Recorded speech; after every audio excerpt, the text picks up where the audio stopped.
I am living history. I am Dr. Benjamin Rush, living in front of you. Take my pulse. I am here. Glad to be with you. And I thought, by the way, first of all, compliments and congratulations to all of you for being members of this Benjamin Rush Institute. Back when I was a medical student in Edinburgh, Scotland, there was no such a thing, of course. There was no organized medicine for anything. Medicine was pretty much an individual thing.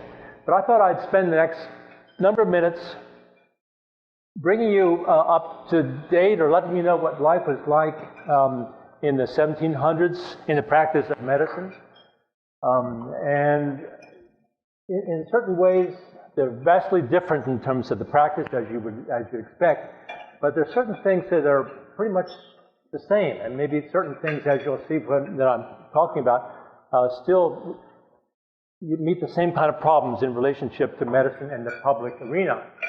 So let me start a little bit. And by the way, I have always in my possession the Declaration of Independence, which I carry around pretty much. You'll see my signature on here with 56 other signers on that famous day. Not faithful too, maybe, famous day in July 1776. But I think I'll go through a little bit and tell you what my career started out to be and how it developed, and pretty much talk from the standpoint of how I related to the public. I was a public doctor. And I noticed from your mission statement that you are interested in the public application of medicine. You certainly have your patient, and the patient is most important, but how you interact in terms of the care of that patient is going to have to more or less eventually relate to public factors of governance and economics and marketing and all that sort of thing. So I'll tell you how my career started out. I was, of course, born in Philadelphia in the colony of Pennsylvania. And I decided very, very young to be a doctor. Of course, the medical training back in those days consisted of an apprenticeship. If you wanted to be a doctor, you went to a famous, reputed apprentice trainer, and you spent a year or two with him, and he or she pronounced you a doctor. Very, very few physicians, so-called physicians in the 1700s were trained in medical school. I decided I would go to a real medical school, and I was the pioneer in terms of medical education. I went all the way to Edinburgh, Scotland. You've all heard the term foreign medical graduate? Well, I'm probably the first in history foreign medical graduate because I got my MD degree in Edinburgh, Scotland, 1766. After I finished the training in Edinburgh, I decided to spend more time in Europe. I went to London first and spent some time in there. And then I went to Paris, spent some time with my friend Benjamin Franklin in Paris. The visits were both important from a couple standpoints. England and France, and Paris especially, was much more advanced than we were in the colonies in many respects, cultural, educational, in many ways. In England, I met John Pringle, who was probably the most important at that time advocate or person who wrote about and studied military medicine. And I took some courses from him, and John Pringle taught me a lot. I was to come back on my return trip and write the first book entitled Ways of Protecting the Soldier. And that was the first book in medical field management was by myself after my learnings from John Pringle. In France, I met up and studied for a while with two important people. One was a person named Sydenham, Thomas Sydenham. He was the one who had done many, many autopsies. And up till then, you didn't learn by autopsy. But Dr. Sydenham did, hundreds of autopsies and connected the autopsy information with the clinical symptoms. He was the first one, he taught me, how to connect symptoms with tissue diagnosis, what we call the clinical pathologic orientation, CPC, clinical pathologic case. I learned that from Dr. Sydenham. There was also a Dr. William Hewson, Hewson, who was the first one to demonstrate anatomically that something called lymphatics. lymphatics. Because up till this time, there was no medical science. There was no such thing as medical science. If you practiced that medicine with folk medicine, at best. It was barbaric in other ways. But up till this time, we had lymphatics, we had anatomy, we had autopsies, we had beginnings of medical science going on. So I learned from these two physicians, got my medical degree, but I learned also a couple things in London and France, Paris, what's like to live under a king. So I had a couple of years of living under the authority of a king. And I said, that's no way to live. We can't have, I wouldn't want to live here, practice here, or abide here under some king's authority. So when I went back to the United States, to the colonies, I started, based on my awareness of what it was like to live under authority of the king, the new movement called, independence. The rest of my life was going to be spent in obtaining independence. This was the time of enlightenment. Enlightenment, up till this time, up till the 1700s, we had basically, no science, no reason. But the famous people of enlightenment came out, Isaac Newton and Descartes and Voltaire and things like this, said there's something else to think about. It's called reason. Reason. So reason was what enlightenment was all about. And Dr. Roche took this concept back to the colonies and began basically the action or the process of enlightenment in the colonies. If you point to a name or a person who introduced the thought of science, the thought of reason, the thought of investigation into the colony mind, it was Benjamin Rush. So I went back and very soon got to work. And first of all, I started to write letters. You'll see this, my instrument. You all have instruments in medical school, and practicing physicians have instruments of all kinds, surgical instruments, pharmacy instruments, all kinds of technical things, scientific. This is my instrument, the instrument of the quill or the pen. With the quill and the pen, I wrote abundantly. 5 or 6 books, endless letters, a diary, case reports, all with a quill pen. And you have to carry ink, you realize. One of my first letters to the Pennsylvania Gazette was on the subject of slavery. My letter was so powerful that, in fact, soon thereafter, we formed, myself and Benjamin Franklin, the American Anti-Slavery Association Society. So the first organized organization that spoke against the evils and terrors of slavery was Benjamin Rush's book, and led to the American Society for Anti-Slavery. Next thing was, the things got going on with Britain being here, and there had something called a Tea Party. We realized that there was going to be taxation for the tea, and I wrote 2 or 3 letters that were distributed around Boston and said, we got to interfere with this tea shipment, and let's do something. We won't accept these taxes on this tea that they're just taxing us to death. So the Tea Party, when we dumped all the tea in the harbor, was based on my stimulation, 2 letters and 2 brochures to the public. Let's go do something. Let's get active. And all these stories I'm telling you, I'm going to illustrate to you how myself was the most important, and I'm not bragging, but it's the truth, activist, not just for medicine, but for social rights, social reform. So I wrote these letters, and the Tea Party happened. Next thing, in 1775, 1776, I was in Philadelphia, and I met at a bookstore a Mr. Thomas Paine. Right, you know the rest of the story. Thomas Paine had been a journalist from England. He came here, spent some time. I read some of his articles and met his acquaintance in a bookstore. I said, Mr. Paine, I like the way you write. Why don't you write something about why we need independence and have to talk about freedom from England? He said, okay, I'll do it. So months later, he delivers to me a book, 56 pages long. I looked at it. He wanted to call it Plain Truth.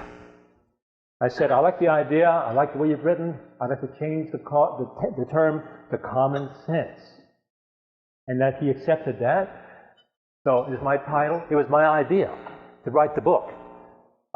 It was published anonymously. It was so powerful. Mr. Payne said, I don't want my name on it, if you can believe that. It was published anonymously. The book was bought, 1 million copies were sold within the first year, 1775, 1776. And the book went all through the colonies and was preached in sermons and in churches, on the streets. The book sparked a revolution. If there's one, it's the perfect example of a book that sparked a revolution. It was the book by my friend Thomas Paine, called Common Sense. And from there on, independence was a going way. I said, I have to do some more. So I went to my people and I got elected to the Second Continental Congress. Another example I'll tell you about is important is to get involved with government. When the Second Continental Congress formed, I said, I want to be on the Congress. I went to my General Assembly in Pennsylvania. They made me a delegate, and I went to the Congress. And of course, we started to argue about independence, and half the Congress wanted to stay British, and half the Congress of the members wanted to be independent, and there was battles. I mean, really battles. You've heard of my friends of the present day have told me about battles that go on in Congress. These were physical battles. And battles in the street you don't hear too much about, but the argument for independence was 50-50 for a long time. Finally, the vote was made, and in July 1776 came the vote to go independent. And this document was signed by 56 other people. This is a declaration of war, and this is also a birth certificate. This birth certificate and declaration of war was so powerful that people, when they put their name on it, with great hesitation, one by one they came up and signed it. You know, you've probably seen from the movie. A friend of mine, Mr. John Dickinson, would not sign it. He said, I'm not going to sign it because he's a pacifist, he's a Quaker. He said, I don't want war, and I want my name on the document. And it didn't go. And there's some other examples of that, too. So the document was signed, and war happened. And it was tough going. General Washington came to me and asked if I would be his Surgeon General. I said, yes, sir, I will. I said yes to everything. When General Washington asked me to be, I said yes. When they asked me to run for Congress, I said yes. When they asked me to write to head committees for the Constitution to be later written, I said yes. When they asked me to be the first president of the American Anti-Slavery Society, I said yes. So the war started, and I was on the battlefield. I had previous experience with battlefield medicine, thanks to my experience with Mr. Pringle in England. So the war was terrible. They made me in charge of hospitals. And I'll tell you how the hospital situation went. Hospitals, of course, there were many, many casualties. The hospitals were dreadful and terrible. I will walk amongst you. I walk among the common people. The idea is for me and the President of the United States to be among the people. You realize when we later called Mr. Washington the President of the United States, he wanted to be known as Mr. Washington. The idea was not to do anything regal. We don't want king anything. We don't want regal anything. We don't want robes. We don't want sashes. We don't want royalty. So here I am among the people. As common sense is what it's all about. The people is where the power is. And of course, we like the idea, the word democracy, which means power through our differences. There are differences among us. Even in this room, there are differences. But we have power among us when we have power among us by using our differences. And that's what democracy means. My goal in the idea of obtaining liberty and freedom from and enlightenment, all these things put together, was that we would have freedom and liberty. And liberty is such an important word. As you know, freedom from many, many things. As it says in here, liberty, pursuit of happiness, life, freedom, and pursuit of happiness. So it went very well. The hospital situation, getting back to that, was dreadful. Hospitals were poorly supplied. The hospitals were crowded. We didn't have, of course, there were no medicines because there was no pharmacy. That's true. But there was not enough staff. One time, of course, I got near a British hospital. I put up a white flag, and the British said, "Come on," and the white flag meant, "Don't shoot me." And I toured their hospital. They knew I was, Dr. Rush from the colony side. And they were taking care of some of our own soldiers in their hospital very well. Doing such a good job that when I left their establishment, went back to my headquarters and I said, we ought to do our hospitals the way Britain does. The man in charge of the hospital back then was another physician named Shippen, Dr. William Shippen. He and I came to blows. He didn't visit the hospital. He was the director of the hospital association. He didn't visit. He didn't look after staffing. He didn't ask for numbers. I recommended. I wrote a letter to General Washington. I thought Dr. Shippen should be relieved of his duties. It came to a battle whereby there was to be a court-martial, and the court-martial occurred, and I was fiery with my determination. And the court-martial, amazingly, acquitted him. And he stayed on, and I decided to leave. So I resigned from my position in the Army, and had other things to do, of course.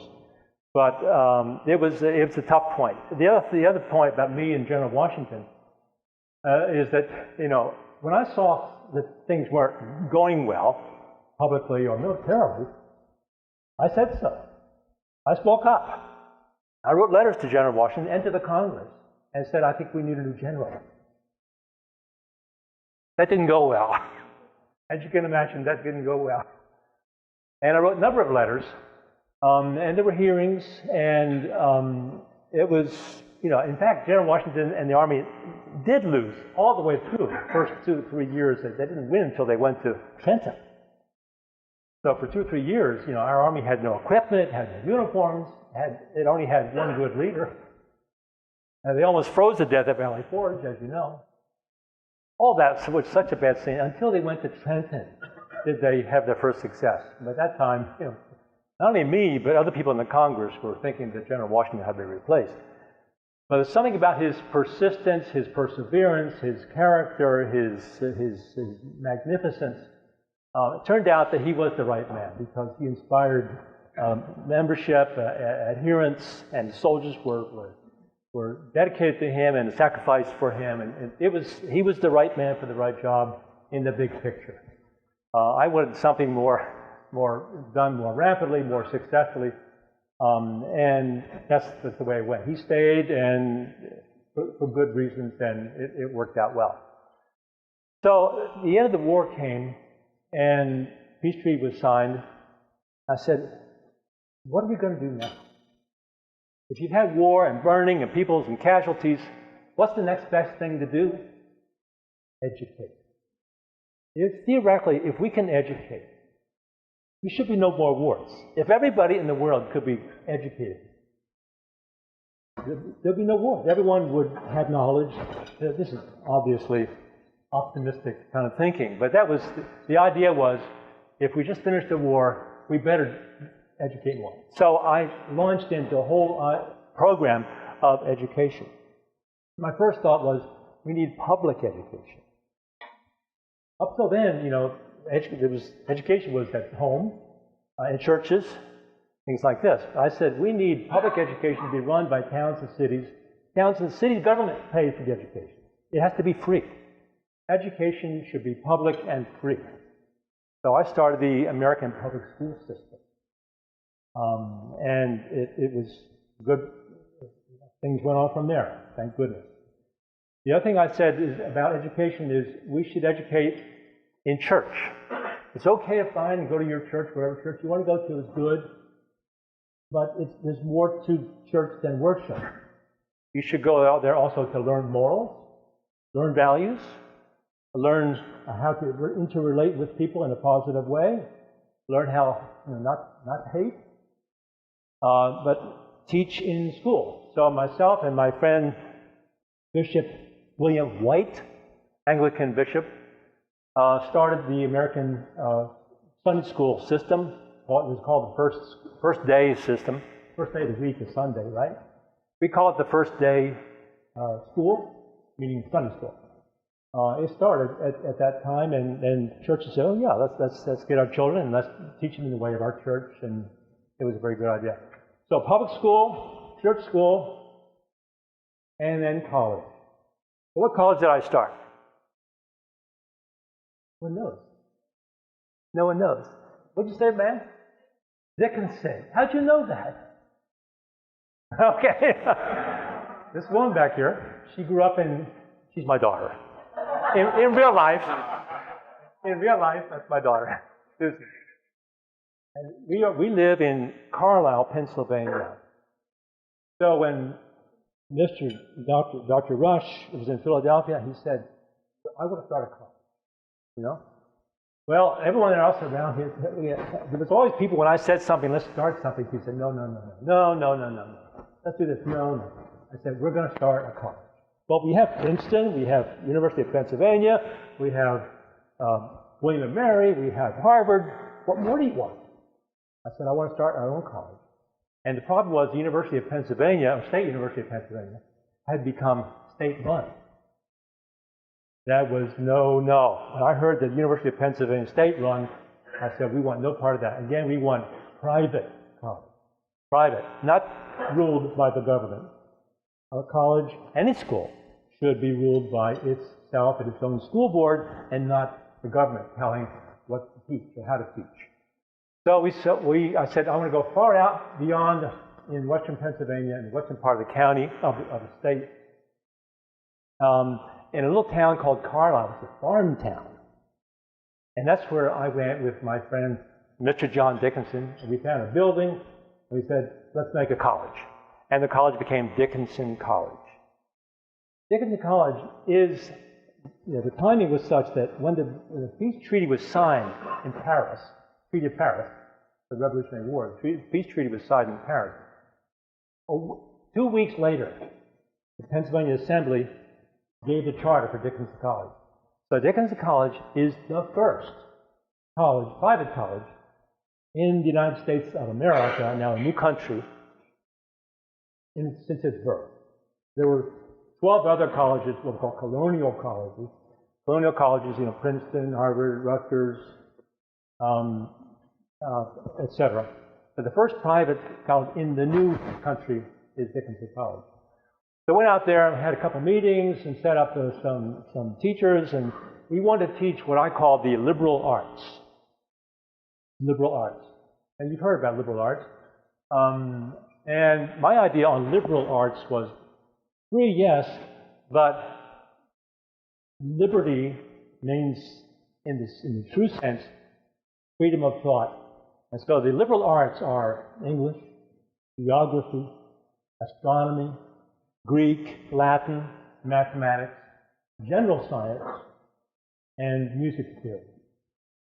And that's what liberal arts, and we started, I said, I don't want college specialized in whatever. I want liberal arts to give you 4 years college, free thinking, open thinking, learn the basic languages, especially Latin and Greek, and use that as a takeoff point for the rest of your life. But it nailed down in some specialty in 4 years of college, I thought was too early and too late. So Dickinson went very well, and its formation was in 1783. I appointed a board of trustees, and Dickinson stands today in a very, very, it's grown tremendously. It's a very nice college. I live in that town still. On the campus, and next to the administration building, is a statue of Benjamin Rush, holding his quill like this. And I walk past that statue every day. And I make this reference sometimes that, in effect, to come here today, I got off that statue, out of the bronze, and came to talk to you. I've been frozen in bronze for a couple hundred years. But in a sense, and theoretically talking, I believe I live on. I live on in the hearts and minds of those in American history. You know, people who did this much for our history, for our public. They died, but their influence lasts forever. Their influence is, how to be free thinking, how to use government in the right way, how to educate, and how to use military in the right way. I'm all for military, and it's a good way to be. So Dickinson was formed, and it's strong today. And then we had to write another. Pennsylvania needed a constitution. Someone asked me if I would write the Pennsylvania state constitution. I said yes, of course. So myself and James Wilson, a famous lawyer, got together, and he and I composed the Pennsylvania Constitution. The main thing about the U.S. Constitution and the Pennsylvania Constitution was that the way that people wanted to do it first was they wanted one House of Congress, one Congress. And I refused to think of that. I jumped up and down and had stands, had speeches in the public, and wrote pamphlets and letters to say that we need two houses of Congress. One House of Congress is too powerful. We need two houses. We need a Senate and House of Representatives.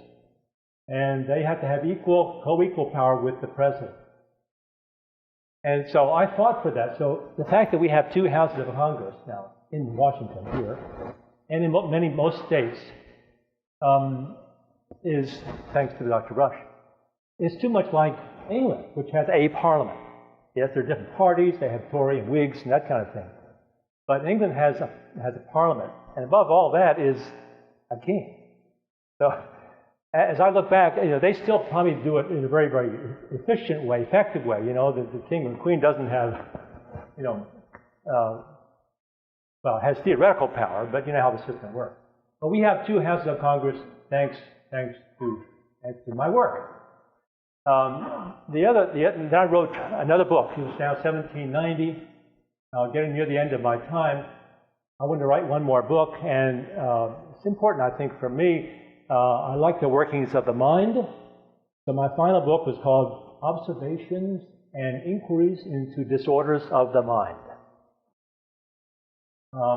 Very proud of that book. In fact, it's probably the first book about neurology or psychiatry. After all, they are the same. They're connected, aren't they? Neurology and psychiatry are interconnected. The book by myself called Inquiries and Observations. I love the title. It says what the mind is. Inquiries. We inquire about the mind.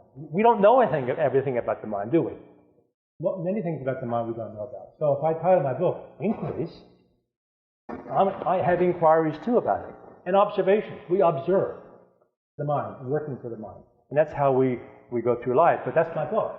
Inquiries and Observations as to the disorders of the mind. And notice I call it disorders and not diseases. After all, a disease is something wrong with the tissue. Many mental problems we know are disorders. We don't know their cause. We observe, we inquire, we make fancy diagnoses, but they're disorders. In fact, when you look at the brain in these cases, it's normal. How do you figure out that someone who's had maybe a very bizarre behavioral pattern has an autopsy later and the brain is normal? What's that mean? That's one of my ideas about the wonders and beauties and magnificence of the mind as it is, the strength of the mind, the enormity of the mind. I can't use the big enough word to describe what it is, but that's my book. And then to finish it off, my last thing is I wrote my own autobiography called Travels Through Life. That's my autobiography. At Dickinson College, of course, if you go up there at Dickinson College, stop in at the Benjamin Rush archives, and my autobiography is there. Many of my letters there. My letters, written with this pen, form two giant books like this. They are typed and transcribed in letter form, in book form. Letters to everybody. You think that all I had time to do was write. But that's only part of what I did. And thanks to the letters, we know much of what went on in the revolutionary time came from both my diaries, and my letters, which tell people of today things you wouldn't have known had I not written my diaries and my letters. And my books are in there too, and it's my record. What better way to leave a record and a legacy and a tribute to your life work than a written record? And that will last in history. But I think probably if we want to sum up, perhaps, I'm happy to say that I had many children. I want to mention my wife's name, and she was Julia. Her name was. We had 13 children. 13. Happy to say that one of my children, Richard, became a statesman too. And a couple of them became doctors. One of my sons, this is kind of a sad story, whose name was John, became psychotic. They put him into a dungeon, which is what they did with psychiatric illnesses back then. I went to visit my son John in a dungeon, and I said, came out real loud, I said, this has got to stop. No more dungeon. Take my son out of there. And I started what we call the American Psychiatric Movement. I'm known as the father of American psychiatry, mainly based on what I saw in the dungeon. Of course, it was a son of mine, and I made changes. And after that, if you look up on the website of the American Psychiatric Association, there I am again with my quill. But I said, take the people out of the dungeon, take the chains off, give them windows, give them light, give them recreation, give them physical therapy, give them decent food. And many got better, right? Many got better. So that's son John. My son Richard became a statesman. There was some unfinished business from the war, the Revolutionary War. We weren't all settled yet with it. Yes, we had independence. We didn't have a government yet. Our budget was blasted. We had no money. We had to put together a constitution and so forth. And there were uncertainties about where did Canada start, where did Canada stop, and who could fish our waters off the ocean. Was it Britain waters still, or our waters? And what about Louisiana and all this? My son Richard became Secretary of State. And he went on from me and he advised President James Madison, the next president after me, after Thomas Jefferson, on the War of the 1812. The 1812 War was to follow up on all the things that didn't get fixed in the Revolutionary War. But my son Richard was the Secretary of State through all that, and negotiated and voiced and advocated and activated for peace with Britain through these other issues. So it's been a wonderful life, and as I mentioned to you, congratulations on being members of this Benjamin Rush Institute. You're in the right place at the right time. Think beyond this. The box for you is medicine. You have to think out of the box. That is, your medicine will be affected or controlled more or less by the government, by agencies, by insurance companies, by regulators. If you say nothing but stay in the box and say, I'm going to practice my medicine, I have all this science, I have all these nice tools, you'll be lost. It'll be shoved down your throat. So I'm saying, be active, get involved, go to Congress, run for office, stand up and speak when you think things are wrong, and you'll do some good, even if people disagree.